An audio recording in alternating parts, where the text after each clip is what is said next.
All right, so welcome to this next video on the signs. Today we're going to talk about Leo in astrology. What does the sign mean on that very fundamental level? So last time we talked about Cancer, which is the more emotional, receptive energies.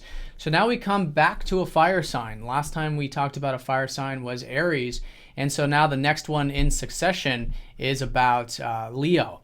So here it's about taking our own emotional, internal processes, what's important to us, and expressing it and giving it and sharing it. So when we're focused on creating and sharing and giving and all these things, these are the kinds of qualities that come through. The Leo qualities are the ones that come through here. So things like people, especially if they have a lot of planets in Leo or a prominent house, such as their first house in Leo, can be quite self-expressive, right? It's all about sharing and giving who we are with the world.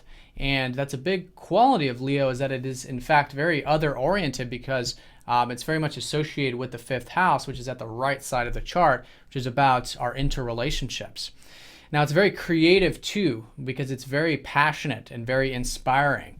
Leo is ruled by the sun, which is a lot of that same kind of energy. It's the inspiration, the passion, the interests that, when we're focused on sharing and giving and creating these things, we naturally become more creative in the process.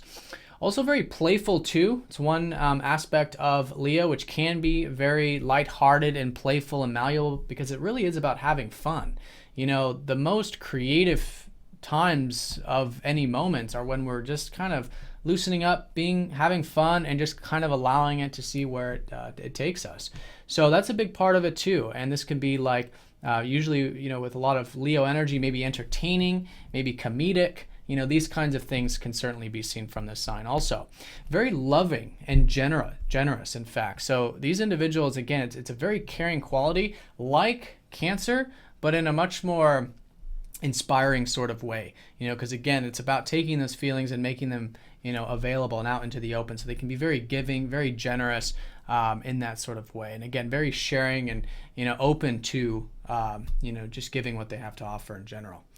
So those are the qualities that can be seen through Leo. You can also see it by the fact that it's opposite Aquarius.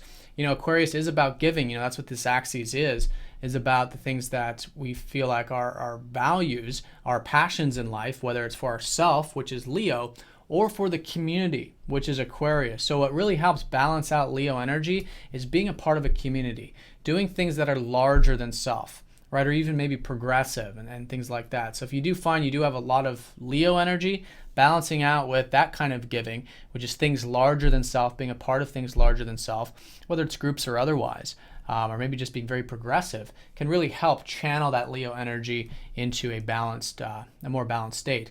And that's the same for Aquarius. If you've got a lot of Aquarius, you can balance it with Leo. Now, Leo is a fixed energy. So if you recall with the fixed energies, it's very much about it being solid. It's about it being very, focused on a particular thing. So here the focus is on essentially self when it comes to the fire energy, but it's not in the selfish sense. It's just that they have a focus on what they have to give. They have a focus on what that passion and that interest is within themselves. And that can be very fixed in nature, very solid. So it is good, I think, a little bit to have that malleability and flexibility, which can help the Leo energies, but it is good to have that straight focus nonetheless. And of course, it is masculine because it is fire, right? So it is very much about action and, again, expressing and doing these more proactive sort of things. All right, so that's Leo in a nutshell. If you guys have any questions, please let me know, and I'll see you guys next time.